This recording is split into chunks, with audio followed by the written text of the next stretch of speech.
Okay, so one of the biggest questions that I get asked with Pilates is breathing techniques. And that's why I thought I would do this first video about the Pilates principles, the first one being the breathing. Breathing in Pilates is a little bit different to how you would normally breathe throughout the day. We want to try and breathe in through your nose, and we want to try and breathe out through your mouth. When you're breathing out, you want to try and breathe out through a pursed lip. Okay, so it's more of a sort of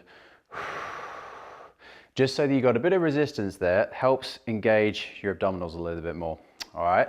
Now, with that, we want to try and breathe up high into the rib cage and breathe into those lungs. All right. So it's almost like a 3D breath. The breath wants to try and come in and expand you out through the rib cage. So like the rib cage kind of lifts out to the sides like an accordion. All right. There's a few different ways you can practice it and kind of get used to it. It does take a bit of time to get used to. One of the ways that there's a number of ways I'll show you, but one of the ways that is quite easy for you to do straight away can be starting off just by bringing your hands onto your rib cage, like so, with your fingers just touching at the front. All right. Now, again, we want to try and be just nice and tall. So you could be sat. I mean, I'm knelt down at the moment, but you could be sat just trying this wherever you like, or even stood up. But what we're looking for, again, is breathing in through your nose. And as you breathe in, I want to try and get you to bring the hands away from each other and breathe out to the sides, okay? And then we breathe out and let that come back down and in again, okay? So again, let's try that again. So we breathe in and we breathe out. Now, the main thing to remember with this one as well, though, when you're doing this, is that you're not trying to breathe in, but also overarch here. Again, there's a video coming up soon about ribcage placement, which is where we want to try and keep the ribs down and in, so you're not over-exaggerating and overarching into your back. So what we're looking for, like I say, is just trying to really fill up the lungs, really try and get into the lower lobes of the lungs and really bring that ribcage out to the sides. If that is a little bit confusing, another way that I like to use is with a resistance band, like a Dynaband or a TheraBand if you've got one of those.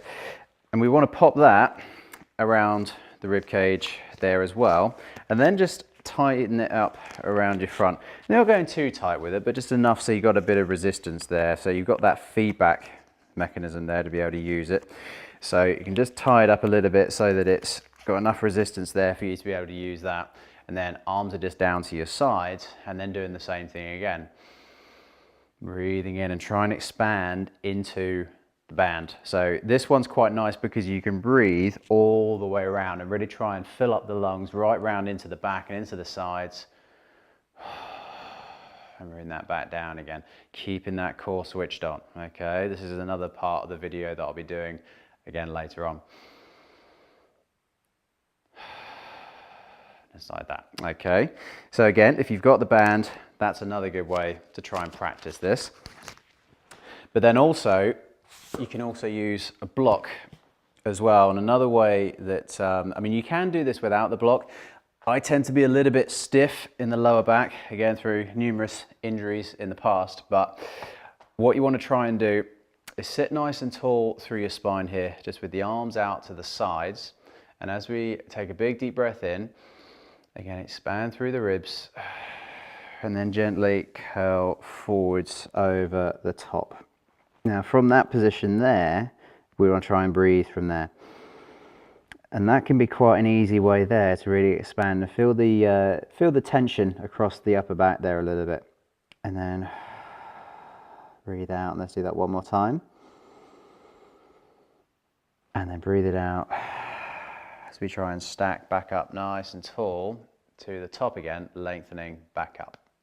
Okay, so again, that can be done with or without a block.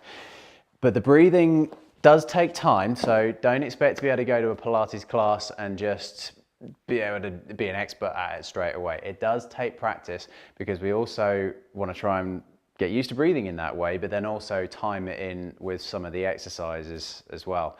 So trying to time everything in as well, that's where the practice element of Pilates comes in. But give it a try because it means that you can breathe very deeply, get the nice relaxation sort of effect from it. It helps charge up your muscles so they get nice and strong. And it helps then mean that you can keep your core nice and strong and active whilst you're doing a lot of the exercises.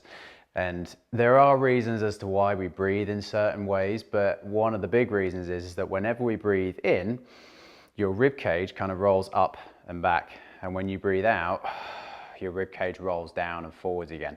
So it helps with the way that we do certain exercises, but I can describe a bit more about that in the future in other videos. But for the time being, practice that and don't give up on it.